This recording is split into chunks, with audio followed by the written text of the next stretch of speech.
तो हेलो दोस्तों, आपका स्वागत है मेरे ऑफिशियल चैनल यस के लर्निंग पॉइंट पर। आज हम देखेंगे, हम अगली वीडियो में दोस्तों हम लोगों ने ये आगे को क्वेश्चन जो हैं कर चुके थे, हमें 22वां क्वेश्चन से करना था। तो चलिए दोस्तों शुरू करते हैं वीडियो को। हमारा 22वां क्वेश्चन में कह रहा है कि नहीं 5 खंडों को हल कीजिए। इसमें 6 खंड हैं, इसमें से 5 खंड को हल करना है। तो हम आपको 6 के 6 खंड हल कराएंगे दोस्तों। पहला क्वेश्चन कह रहा है निम्नलिखित सारणी से बहुलक ज्ञात कीजिए। तो चलिए दोस्तों बहुलक को ज्ञात करते हैं। वर्ग अंतराल दिया है, पहले हम वर्ग अंतराल बनाएंगे दोस्तों। चलिए वर्ग अंतराल को बनाते हैं।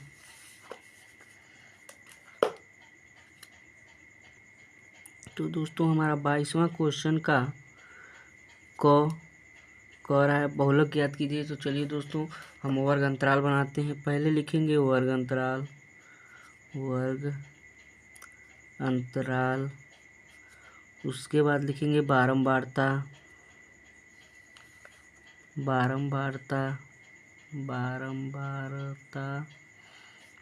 हमें निकालना है बहुलक। तो हम लोग जानते हैं दोस्तों, बहुलक निकालने के लिए हमें केवल वर्ग अंतराल तथा बारंबारता की आवश्यकता होती है।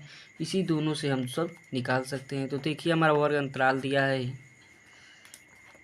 0 से 10, 10 से 20, 20 से 30, 30 से 40, 40 से 50। देखिए दोस्तों हमें ये वर्ग अंतराल दिया है 10 से 20, 20 से 30, 30 से 40, 40 से 50, 30 से 40, 40 से 50 हमें वर्ग अंतराल दिया है। देखिए बारंबारता दिया है 6 दिया है, 11 दिया है, 21 दिया है, 23 दिया है और 14 दिया है। देख लीजिए दोस्तों 6 दिया है, 11 दिया है, 21 दिया है, 23 दिया है, 14 दिया है। तो चलिए दोस्तों बहुलक निकालते हैं। हम लोग जानते हैं कि जिसकी सबसे अधिक बारंबारता होती है वही हमारा यफ का मान होता है, यानी कि बारंबारता होता है। जिसमें सबसे अधिक 23 आता है, यानी कि 30 से 40 के बीच में 23 बार 23 आया है, तो इसकी बारंबारता हमारा 23 हो जाएगा। तो लिखेंगे यफ बराबर 23, यफ का मान 23 हो जाएगा।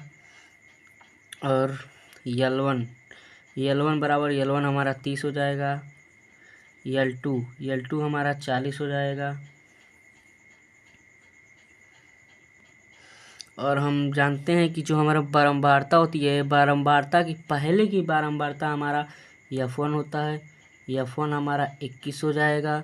और बारंबारता के बाद का बारंबारता यानी कि जो 14 है वह हमारा F2 का मान हो जाएगा 2।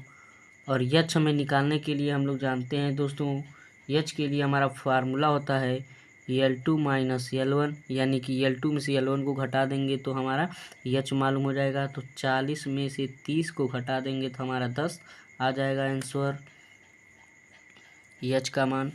अब चलिए दोस्तों हम बहुलक का सूत्र लगाते हैं। तो हम लोग जानते हैं बहुलक बराबर होता है L1 plus F minus F1 बटा 2F minus F1 minus F2 गुणा H। यह हमारा बहुलक का सूत्र होता है दोस्तों। चलिए दोस्तों इसमें मान रख लेते हैं। L1 का मान हमारा दिया है 30 रख देंगे, प्लस F का मान हमारा 23 है दोस्तों। F1 का मान हमारा 21 है, माइनस 21 हो जाएगा बटा 2F यानी कि 2 गुणे F का मान 23 है, 23 हो जाएगा। माइनस F1 का मान हमारा 21 है, माइनस F2 का मान हमारा दोस्तों यहाँ पर F2 का मान हमारा 14 है, 14 हो जाएगा गुणे H का मान हम लोगों ने निकाला है 10 हो जाएगा। अब चलिए दोस्तों इसको ही बस सॉल्व करना है, हमारा बहुलक आ जाएगा। तो हो जाएगा 30 प्लस, इसमें से देखिए 23 में से 21 घट जाएगा तो 2 बच जाएगा बटा 23 दूना 46 हो जाएगा। माइनस इन दोनों को जोड़ लेंगे, ये भी माइनस ये भी माइनस, इन दोनों को जोड़ लेंगे तो हमारा हो जाएगा 35 गुणा 10 हो जाएगा। अब देखिए ये हो जाएगा 30 प्लस ये देखिए 2 बटा ये इसमें से घटा देंगे तो हमारा बच जाएगा 11 गुणा 10। अब ये हो जाएगा हमारा 30 प्लस ये इसका गुणा हो जाएगा इसमें तो 20/11 हो जाएगा। अब इससे हम भाग दे देंगे तो हो जाएगा 30 प्लस इसे 11 से भाग देंगे तो 11 कम 11 हो जाएगा, दशमलव बच जाएगा हमारा 9, तो 9 यानी कि 90 हो जाएगा। तो 90 तो 11 88 हो जाएगा, 2 बच जाएगा तो 11 कम 11 हो जाएगा, हमारा 1.81 यह हो जाएगा। अब इसमें हम जोड़ लेंगे तो ये हो जाएगा 31.81, हमारा यही बहुलक हो जाएगा दोस्तों। बहुलक बराबर हमारा 31.81 हो जाएगा, यही हमारा आंसर हो जाएगा दोस्तों बहुलक का। चलिए दोस्तों अगला सवाल देखते हैं। अगला सवाल हमारा कह रहा है एक त्रिभुज ABC नहीं ये ख दोस्तों, सिद्ध कीजिए कि किसी बाह्य बिंदु से वृत्त पर खींची गई स्पर्श रेखाओं की लंबाइयाँ बराबर होती हैं। तो चलिए दोस्तों सिद्ध करते हैं। क्वेश्चन हमारा कह रहा है सिद्ध कीजिए कि किसी बाह्य बिंदु से वृत्त पर, वृत्त कह रहा है तो दोस्तों पहले हम वृत्त बना लेते हैं। वृत्त, ये हमारा वृत्त हो गया, ये हमारा केंद्र O हो गया। अब देखिए कह रहा है बाह्य बिंदु से वृत्त पर, यानी कि बाह्य बिंदु मान लीजिए माना बाह्य बिंदु हमारा P है, बाहर का बिंदु P है। और कह रहा है दोस्तों मान लीजिए बाह्य बिंदु हम लोगों ने P मान लिया बिंदु, वृत्त पर खींची गई स्पर्श रेखाओं की लंबाइयाँ बराबर होती है। तो ये मान लीजिए हमारा जो बाह्य बिंदु है इससे स्पर्श रेखा, एक यह स्पर्श रेखा खींची जा सकती है, एक यह स्पर्श रेखा खींची जा सकती है। इसे हम मिला देंगे, ये हो जाएगा।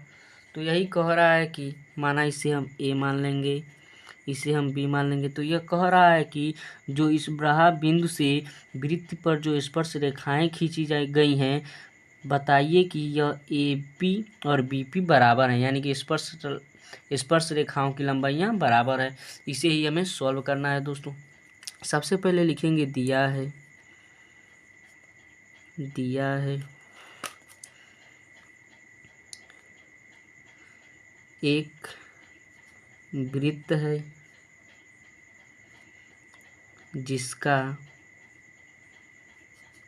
केंद्र O है तथा स्पर्श रेखा AP तथा ये AP हो जाएगा और यह BP हो जाएगा, BP हैं।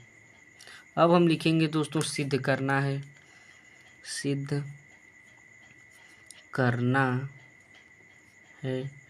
हमें सिद्ध करना है कि AP बराबर BP, यानी कि जो AP की लंबाई है यह वही BP की लंबाई है। यही दोस्तों हमें सॉल्व करना है। चलिए दोस्तों सॉल्व करते हैं। तो लिखेंगे हल। अब इसको हम मिला देंगे तो ये देखिए हमारे ये 2 त्रिभुज बन जा रहे हैं। इसको मिला देंगे तो ये हमारा 2 त्रिभुज बन जा रहा है। तो हम लिखेंगे त्रिभुज OAP तथा त्रिभुज OBP में ये लिख देंगे दोस्तों। तो इन दोनों त्रिभुज में हम ले लेंगे तो हम देखेंगे दोस्तों कि इन दोनों त्रिभुज में जो OP है वो उभयनिष्ठ है, OP इसमें भी उभयनिष्ठ है, OAP और BOP दोनों में उभयनिष्ठ है। तो लिख लेंगे OP बराबर OP, ये कहाँ से आया है तो यह उभयनिष्ठ है। और हम यह देखेंगे दोस्तों कि ये जो यह OA है तथा OB है ये भी दोनों बराबर हो जाएंगे, OA बराबर OB। तो आप लोग कहेंगे कैसे बराबर हो जाएगा, तो जो ये वृत्त की त्रिज्या होती हैं, त्रिज्याएं बराबर होती हैं। तो हम इसमें लिख देंगे वृत्त की त्रिज्या बराबर होती है बराबर होती है। ये हमारा हो जाएगा कि वृत्त की त्रिज्या बराबर होती है दोस्तों। अब देखिए हम यह देखेंगे कि जो ये स्पर्श रेखा पे ये बना रही है कोण, ये 90 अंश की बना रही है, ये भी 90 अंश की बना रही है। तो हमारा हो जाएगा ओ ए पी, कोण ओ ए पी बराबर कोण ओ बी पी। तो हमारा हो जाएगा, देखिए दो साइड मिल गए और ये मिल गए, तो हम लिख देंगे आर एच एस नियम से त्रिभुज ओ ए पी सर्वांशम बी ओ पी, त्रिभुज बी ओ पी। तो जब ये सर्वांशम हो जाएगा तो यानी कि इसके सभी अंग बराबर हो जाएंगे। सर्वांशम का मतलब होता है इसके सभी अंग बराबर हो जाएंगे। तो मान लीजिए जब इसके सभी अंग बराबर हो जाएंगे तो हमारा ए पी बराबर बी पी हो जाएगा। ये कहाँ से हो जाएगा, तो C P C T rule से ये हमारा बराबर हो जाएगा। मान लीजिए जब इसके सभी अंग बराबर हो गए तो ये भी हमारा बराबर हो जाएगा C P C T rule से। तो ये दोस्तों हमारा प्रूव्ड हो गया, आंसर हमारा हो गया दोस्तों। चलिए दोस्तों अगले सवाल पर चलते हैं। तो दोस्तों हमारा अगला सवाल कह रहा है एक त्रिभुज ABC की भुजा BC पर एक बिंदु D इस प्रकार स्थित है कि कोण ADC बराबर कोण BAC है। सिद्ध कीजिए कि CA² बराबर CB इंटू CD है। तो चलिए दोस्तों इसे सॉल्व करते हैं। हमें दिया है एक त्रिभुज, पहले एक त्रिभुज बना लेते हैं दोस्तों। एक त्रिभुज बना लेते हैं, ये हमारा गौ क्वेश्चन है। एक त्रिभुज बना लेते हैं, ये हमारा एक त्रिभुज है, इसका नाम ABC है। कह रहा है कि एक त्रिभुज है BC पर एक बिंदु D इस प्रकार स्थित है कि कोण ADC बराबर कोण BAC, यानी कि इस पर एक कोण है जो D इस प्रकार स्थित है कि DAC, यानी कि ADC बराबर BAC है। ये हमें पेपर में दिया है, दोस्तों कोण ADC बराबर कोण BAC। तो हम लिखेंगे दिया है लिखेंगे दोस्तों ABC एक त्रिभुज है जिसकी माध्यिका D है, और हमें दिया है दोस्तों कि कोण ADC बराबर कोण BAC। तो ये भी हम लिख लेंगे कोण ADC बराबर कोण BAC, यानी कि कोण ADC और कोण BAC दोनों बराबर है आपस में। हमें सिद्ध करना है, देखिए दोस्तों हमें सिद्ध करना है CA² बराबर CB इंटू CD। तो लिख लेते हैं CA² बराबर CB इंटू CD, ये हमें सिद्ध करना है। तो हम लिखेंगे दोस्तों हल करेंगे। तो हम ले लेंगे त्रिभुज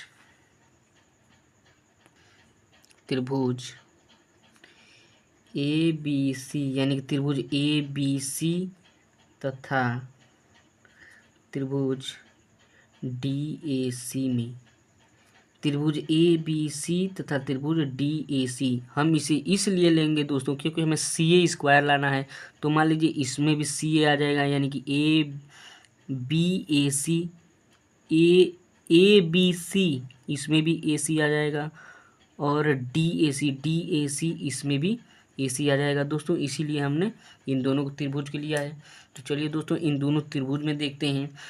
हम इसमें ये देखेंगे कि ABC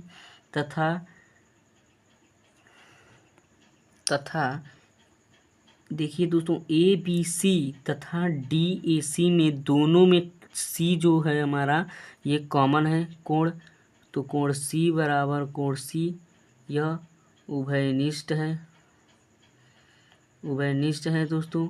और देखिए इसमें हमें दिया है ये कि कोण ए डी सी, देखिए ये हमें दिया भी है कोण ए डी सी बराबर कोण बी ए सी, यानी कि कोण ए डी सी और कोण ए बी ए सी, यानी कि ये और कोण ये दोनों बराबर हैं। तथा इसमें अब देखिए ये हमें ए बी एंगल मिल गया, ए बी एंगल मिल गया, तो हम जानते हैं एंगल एंगल नियम से हम लिख देंगे त्रिभुज ए बी सी समरूप त्रिभुज डी ए सी। हम लोग जानते हैं दोस्तों जब ये त्रिभुज हमारा समरूप हो जाता है तो इसकी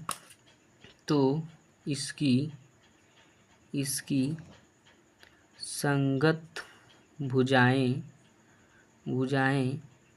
बराबर हो जाती हैं, अर्थात यानी कि जब इसकी भुजाएं बराबर हो जाती हैं तो हम देखिए दोस्तों भुजाओं को बराबर कर देते हैं, तो हो जाएगा ए बी और डी सी, यानी कि ए बी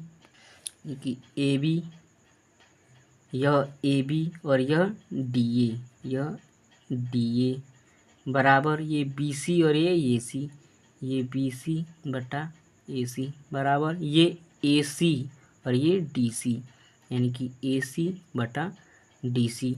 ये हमें ये इसकी संगत भुजाएं बराबर हो जाएंगी, क्योंकि जब दो त्रिभुज समरूप होते हैं तो इनकी संगत भुजाएं तथा इनके संगत कोण बराबर हो जाते हैं। तो हम देखिए दोस्तों हम इसको तथा इसको लेंगे, क्योंकि हमें ए सी स्क्वायर लाना है और ए सी इसमें है, तो हम बी सी बटा ए सी बराबर ए सी बटा डी सी को ले लेंगे। तो अब इसका तिरछा गुणा कर दीजिए दोस्तों, तो हो जाएगा ये ए सी का ए सी में हो जाएगा, तो ए सी स्क्वायर बराबर ये डी सी होगा और ये बी सी होगा, तो B C into D C. तो देखिए दोस्तों हमें यही सिद्ध करना था, ये हमारा आ चुका है। देखिए हमें सिद्ध करना था सी ए स्क्वायर कहिए या ए सी स्क्वायर कहिए। अब देखिए ये कह रहा है सी डी सी बी, और ये देखिए बी सी या सी बी, इसे इधर उधर कर सकते हैं, और ये है सी डी, या सी को इधर कर देंगे डी को इधर कर देंगे तो वह हो जाएगा। तो हम लिख देंगे सी ए स्क्वायर बराबर C B into C D, यही दोस्तों हमारा आंसर हो जाएगा, प्रूव्ड हो गया। चलिए दोस्तों अगले सवाल पर चलते हैं। अगला सवाल हमारा कह रहा है, तो देखिए दोस्तों अगला सवाल है हमारा, दो अंकों की एक संख्या के अंकों का योग 9 है, इस संख्या का 9 गुना संख्या के अंकों को पलटने से बनी संख्या का 2 गुना है, तो वह संख्या ज्ञात कीजिए। तो चलिए दोस्तों इसे सॉल्व करते हैं। तो पहले हम मानेंगे हमारा घ क्वेश्चन है, पहले मानेंगे माना दहाई बराबर x तथा इकाई बराबर y, तो हमारा संख्या हो जाएगा 10x + y, ये हमारा संख्या हो जाएगा। और हमें पेपर में दिया है दोस्तों कि दो अंकों की एक संख्या के अंकों का योग 9 है, यानी कि प्रश्नानुसार हमारा हो जाएगा यह x और यह y, x + y, यानी कि संख्याओं का योग 9 है, यह 9 हो जाएगा, मान लेंगे इसे हमारा समीकरण 1 है। अब यह देखिए कि दोस्तों कह रहा है इस संख्या का 9 गुना है, यानी कि जो ये हमें संख्या प्राप्त हुआ है इसका 9 गुना ये वाला संख्या, ये वाला संख्या जो हमें प्राप्त हुआ है, ये वाला संख्या जो हमें प्राप्त हुआ है इसका 9 गुना तथा इस अंकों की संख्या को पलटने से बनी की संख्या 2 गुना है, तो वह संख्या ज्ञात कीजिए। तो चलिए दोस्तों संख्या को पलटते हैं। संख्या पलटने पर जो मान लीजिए संख्या पलटेंगे तो जो ये हम दहाई माने हैं ये इकाई हो जाएगा, जो इकाई को माने वो दहाई होगा, यानी कि दहाई बराबर हो जाएगा, यहाँ पर दहाई को x माने हैं तो ये हमारा दहाई y हो जाएगा, दहाई बराबर y, और इकाई को y माने हैं तो हमारा यह इकाई x हो जाएगा, क्योंकि इसे हम पलट रहे हैं। तो यहाँ पर हमारा संख्या हो जाएगा 10y प्लस x, यह हमारा संख्या हो जाएगा दोस्तों। अब देखिए हमारे क्वेश्चन में कह रहा है कि इस संख्या का 9 गुना, यानी कि जो पहले जो ये हमारा संख्या बना था ये इसका 9 गुना तथा पलटने अंकों की पलटने से बनी संख्या का 2 गुना, यानी कि जो संख्या में प्राप्त हुआ था वो था हमारा 10x प्लस y, और ये जो अभी को हम संख्या को पलटे हैं तो ये हमारे मिला है 10y प्लस x। तो पेपर में हमें कह रहा है कि इस संख्या का 9 गुना संख्या के अंकों को पलटने से बनी का 2 गुना, यानी कि इस संख्या का 9 गुना तथा जो अंकों को पलटने से जो हमारी संख्या बनी है इसका 2 गुना। यही हमें अब सॉल्व करना है दोस्तों। तो इसका गुणा कर देंगे तो 9 का 10 में गुणांक करेंगे तो 90x प्लस 9y हो जाएगा, बराबर ये इसमें करेंगे तो 20y प्लस 2x हो जाएगा। इसमें देखिए ये भी x है, इधर भी x है, x को इधर ला देंगे तो हो जाएगा 90x माइनस 2x बराबर 20y माइनस 9y। अब इसमें से 2 घटा देंगे तो 88x बराबर इधर हमारा बच जाएगा 11y। अब देखिए ये हो जाएगा 88x माइनस 11y बराबर 0। इससे यह हो जाएगा हमारा समीकरण 2, और समीकरण 1 हमने दोस्तों बनाया है और ये हमारा हो जाएगा समीकरण 2। तो हम लिखेंगे समीकरण 1 तथा 2 से। तो हमारा समीकरण पहला है x प्लस वाई बराबर 9 और दूसरा है 88x माइनस 11 बराबर 0, 11y बराबर 0 है। तो अब देखिए ये दोनों हमारा बराबर नहीं है दोस्तों, तो इसमें हम 11 से गुणा कर देंगे। पहले वाले समीकरण में 11 से गुणा करेंगे तो ये हमारा एक पद समान हो जाएगा, क्योंकि एक पद हमें समान करेंगे तभी हम मान निकाल पाएंगे। तो लिखेंगे समीकरण 1 में 11 से गुणा करने पर 11 से गुणा करेंगे दोस्तों हो जाएगा 11x प्लस 11y बराबर 99। और ये हमारा दूसरा ये समीकरण हमारा है 88x माइनस 11y बराबर 0। तो अब इसे हम जोड़ देंगे, जोड़ने पर ये जोड़ेंगे तो ये हमारा कट जाएगा, माइनस प्लस कट जाएगा और ये हमारा हो जाएगा, जोड़ देंगे तो ये हो जाएगा 99x बराबर ये हमारा 99 हो जाएगा। तो x बराबर हमारा हो जाएगा 99 बट्टा 99, ये एक बार में कट जाएगा तो x बराबर हो जाएगा हमारा 1। और जो x का मान 1 आया है उसे मान समीकरण 1 में रख देंगे। मान समीकरण 1 में रखने पर तो समीकरण 1 हमारा था x प्लस वाई बराबर 9, तो इसी में समीकरण में रख देंगे x का मान। तो x का मान 1 हो जाएगा प्लस y बराबर 9, तो y बराबर 9 माइनस 1 हो जाएगा, तो y बराबर हमारा 8 हो जाएगा। तो हम लिखेंगे दोस्तों, हम लिखेंगे कि हमारा दहाई को मान थे x, तो दहाई का मान 1 आया है और इकाई का मान 8 आया है। तो लिखेंगे दहाई बराबर 1 और इकाई बराबर 8। तो संख्या बराबर हो जाएगा हमारा 18, यानी कि दहाई और इकाई हमारा संख्या, वो संख्या कहा था हमें सवाल में संख्या ज्ञात कीजिए, तो संख्या हमारा 18 हो जाएगा। देखिए दोस्तों कहाँ है संख्या ज्ञात कीजिए, तो संख्या हमारा 18 हो जाएगा, ये हमारा आंसर हो जाएगा दोस्तों। चलिए दोस्तों अगले सवाल पर चलते हैं, ये हमारा सवाल हो गया। तो देखिए दोस्तों हमारा अगला सवाल कह रहा है द्विघात समीकरण 2x square minus 5x plus 3 को हल कीजिए। चलिए दोस्तों इसको हल करते हैं। हमारा सवाल दिया है 2x square minus 5x plus 3 बराबर 0, इसे सॉल्व कीजिए। तो चलिए दोस्तों इसे सॉल्व करते हैं। जो पहले ये होता है ये पहले यानी कि x का गुणांक और जो ये लास्ट में होता है इसका पहले गुणा करते हैं, तो 3 दूना 6 यानी कि 6 हो गया।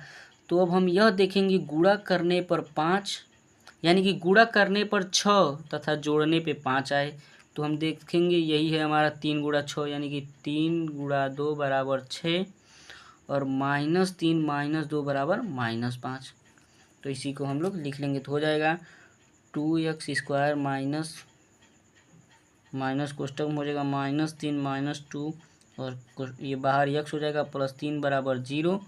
तो 2x² -3x - 2x + 3 बराबर 0 हो जाएगा दोस्तों। अब देखिए इसमें से x हमारा कॉमन है तो x कॉमन ले लेंगे, हो जाएगा x। तो बचेगा हमारा इसमें 2x - 3 बच जाएगा। अब इसमें देखिए -1 कॉमन ले लेंगे तो हो जाएगा 2x - 3, क्योंकि यहाँ पर माइनस यहाँ पर प्लस, तो प्लस माइनस माइनस हो जाएगा।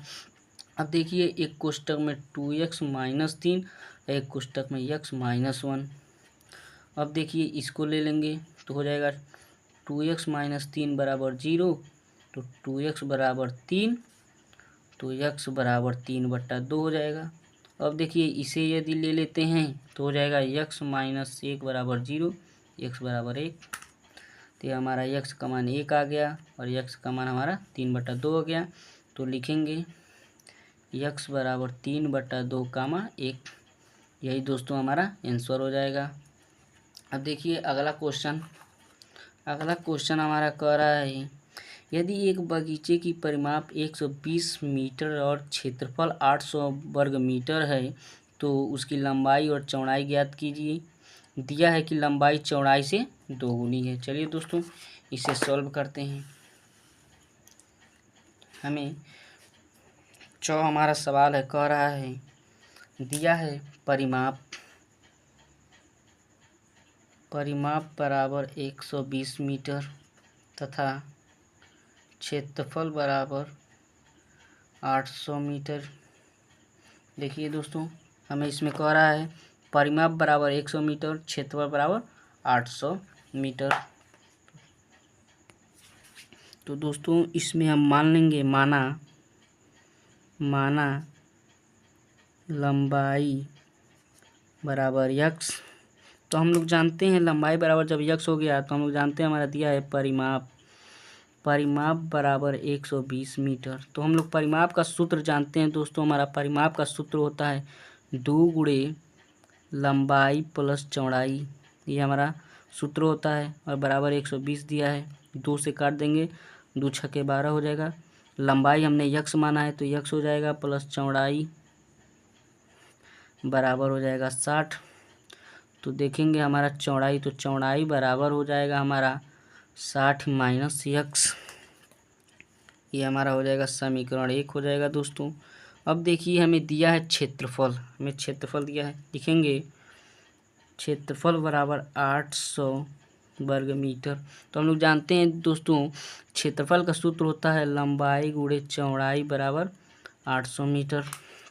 लंबाई हमारा x माने है, x हो जाएगा प्लस गुणे चौड़ाई हमें 60 - x है बराबर 800 हो जाएगा।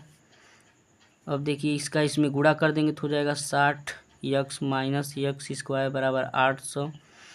अब देखिए x को इधर भेजेंगे क्योंकि x हमारा माइनस में हो जाएगा, तो हो जाएगा x² - 60x प्लस 800 बराबर 0।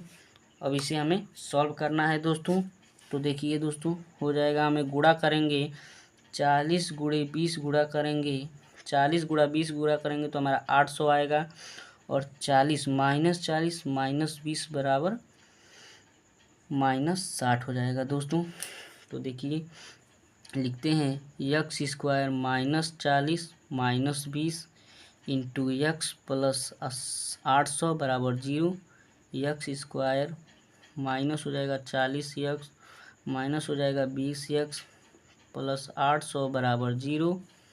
तो हमारा हो जाएगा, इसमें से x कॉमन है, x कॉमन ले लेंगे, x कॉमन ले लेंगे तो x - 40 बच जाएगा। इसमें -20 कॉमन ले लेंगे तो x - 40 इसमें बच जाएगा। तो हो जाएगा एक कोष्टक में x - 40, एक कोष्टक में x - 20। यदि तो लिखेंगे दोस्तों यहाँ पर, यहीं पर कर देते हैं दोस्तों, यहाँ पर लिखेंगे यदि x - 40 बराबर 0 तो x बराबर 40 और दूसरा हमारा दिया है यक्स माइनस 20, यानी कि यक्स माइनस बराबर हो जाएगा 20। तो इसमें हमारा हो जाएगा दोस्तों लंबाई बराबर 40 और चौड़ाई बराबर 20 मीटर। यही हमारा आंसर हो जाएगा दोस्तों। और सवाल में हमारा कह रहा है लंबाई चौड़ाई से दोगुनी है। तो देखिए दोस्तों, इसमें हमारा चौड़ाई 20 है तो लंबाई 40 है, यानी कि दोगुना है। चलिए दोस्तों, ये हमारा सवाल खत्म हो गया। अगले सवाल पर चलते हैं। तो देखिए दोस्तों, हमारा ये क्वेश्चन खत्म हो गया। अब 23वां क्वेश्चन देखिए हमारा दिया है निम्नलिखित समीकरण को हल कीजिए। तो हमारा समीकरण दिया है दोस्तों, चलिए दोस्तों इसे सॉल्व करते हैं। हमारा 23वां क्वेश्चन है, दिया है 3/2x माइनस 5/3y बराबर -2 और दिया है x/3 प्लस y/2 बराबर 13/6। यही दोनों हमें समीकरण दिया है दोस्तों, इसी को हमें सॉल्व करना है। चलिए दोस्तों सॉल्व करते हैं इसे। तो देखिए हमें यह बटा में दिया है, तो हमें पहले इसे रैखिक युग्म में बनाएंगे। तो इसका गुणा इसमें, इसका गुणा इसमें, यानी कि इसका गुणा इसमें और इसका गुणा इसमें, और इन दोनों का आपस में कैंची गुणा कर लेंगे। तो कैंची गुणा करेंगे दोस्तों तो ये हो जाएगा 3 में करेंगे तो 9x माइनस इसका 2 में करेंगे तो 5 दूना 10y और बटा नीचे 3 दूना 6 बराबर -2। तो अब नीचे ये बच गया तो इसका तिरछा गुणा कर देंगे तो ये हो जाएगा 9x माइनस 10y बराबर -12। ये हमारा समीकरण 1 हो जाएगा दोस्तों। अब ये देखिए उसी प्रकार इसे कर देंगे, इसको भी इसी प्रकार गुणा करेंगे तो हो जाएगा 2x प्लस 3y बटा 6 बराबर 13/6। तो ये 6 से 6 कट जाएगा तो हमारा बढ़ जाएगा 2x प्लस 3y बराबर 13। ये हमारा समीकरण 2 हो जाएगा दोस्तों। अब देखिए हमारा समीकरण 1 यह है, समीकरण 2 यह है। इसमें से किसी एक पद को हमें बराबर करना है जिससे हम मान निकाल पाएँ। तो देखिए दोस्तों, इसमें हम दोस्तों इसमें 2 से गुणा कर देंगे और इसमें 9 से गुणा करेंगे। तो इसमें 2 से गुणा करेंगे तो ये 18x हो जाएगा, इसमें 9 से करेंगे तो ये भी 18x हो जाएगा, जिससे हम सॉल्व कर पाएंगे। तो लिखेंगे समीकरण 1 में 2 से तथा समीकरण 2 में 9 से गुणा करने पर। तो चलिए दोस्तों गुणा करते हैं। इसमें समीकरण 1 में 2 से गुणा करेंगे तो हमारा हो जाएगा 18x माइनस 20y बराबर -24 हो जाएगा। अब इसमें 9 से गुणा करेंगे समीकरण 2 में तो हो जाएगा 9 दूना 18x, यह 18x माइनस नहीं प्लस है और 9 3 27x हो जाएगा, 27y हो जाएगा दोस्तों। और 13 का गुणा 9 में करेंगे तो ये हो जाएगा 117 हो जाएगा। अब देखिए इसे हम जोड़ देंगे, घटाएंगे दोस्तों, तभी नहीं, यह माइनस आएगा तो काटेंगे। तो यहाँ पर देखिए प्लस है तो यहाँ पर माइनस हो जाएगा, ये भी प्लस है तो माइनस हो जाएगा, यहाँ पर भी प्लस है तो ये भी माइनस हो जाएगा। अब ये हमारा -18 प्लस 18 कट जाएगा। अब ये देखिए ये भी माइनस तो ये दोनों जुड़ जाएगा तो हो जाएगा 27 20 47 वाई, ये भी माइनस का बराबर। देखिए ये भी माइनस दोनों को जोड़ देंगे तो 117 और 24 -141 हो जाएगा। माइनस से माइनस खत्म हो जाएगा तो y बराबर हो जाएगा 141/47। ये हमारा 47 तिया 141 होता है तो 3 बार में कट जाएगा, y बराबर 3 आ जाएगा। अब इसे मान समीकरण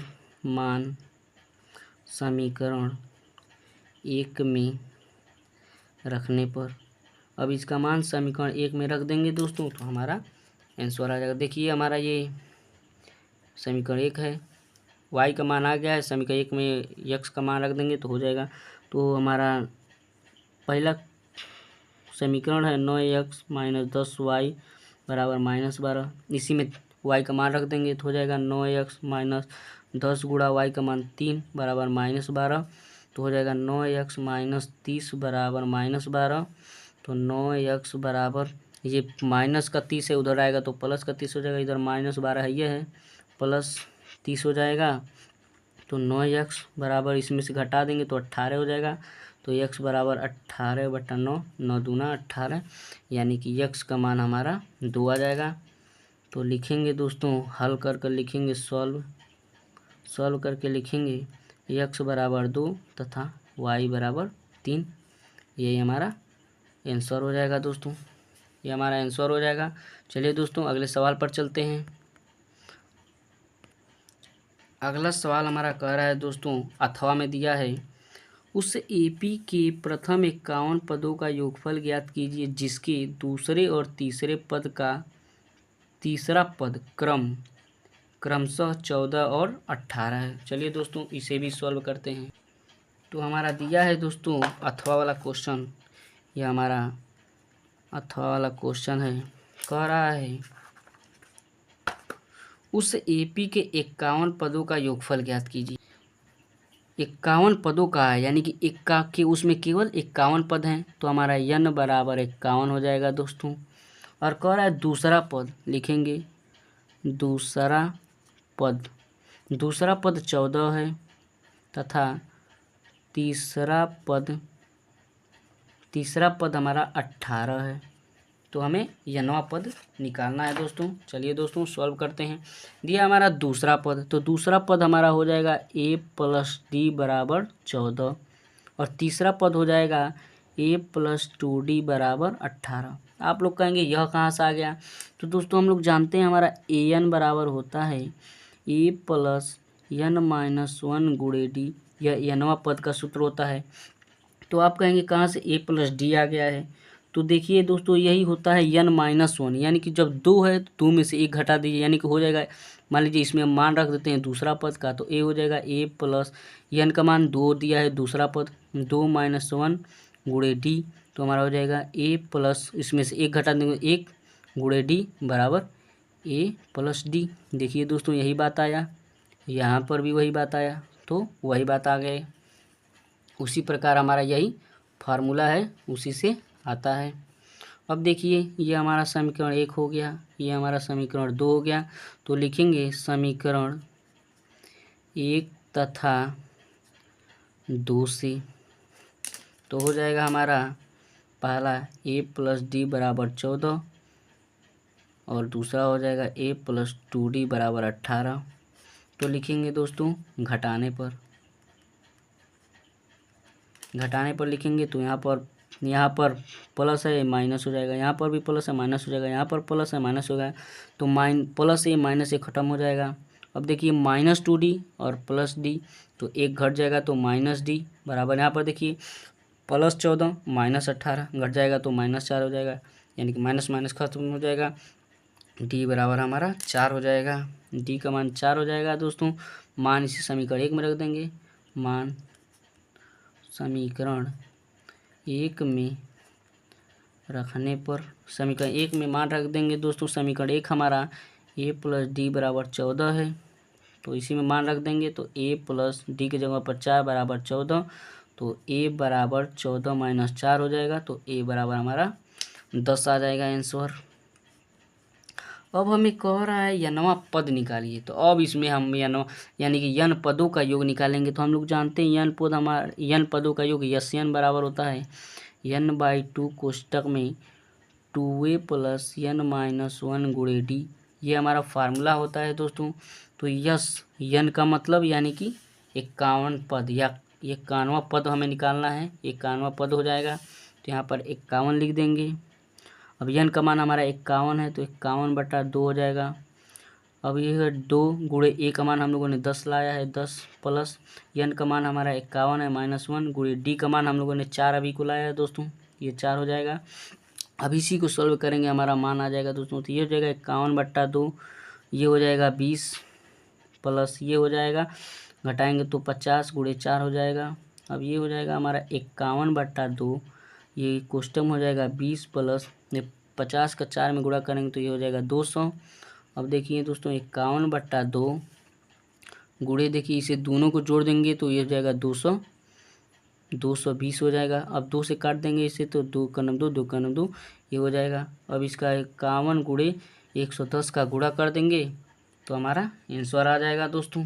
चलिए दोस्तों गुणा कर देते हैं। 51 का 0 में करेंगे तो 0 हो जाएगा।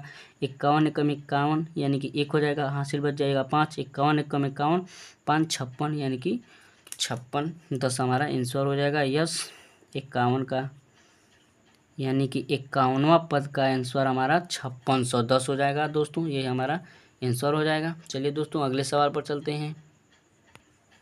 तो दोस्तों हमारा अगला सवाल देखिए, ये 24वां क्वेश्चन है और ये 25वां क्वेश्चन है। तो दोस्तों ये 4 क्वेश्चन है, इसे हम आपको अगले वीडियो में करा देंगे। ये 24 और 25 क्वेश्चन जो है इसे हम अगले पार्ट में कराएंगे दोस्तों। तो चलिए दोस्तों जय हिंद, मिलते हैं अगले वीडियो में। यदि आपको वीडियो अच्छा लगे तो चैनल को सब्सक्राइब करें तथा वीडियो को लाइक करें और कमेंट ज़रूर करें दोस्तों कि आपको वीडियो कैसा लगा। मिलते हैं अगले वीडियो में।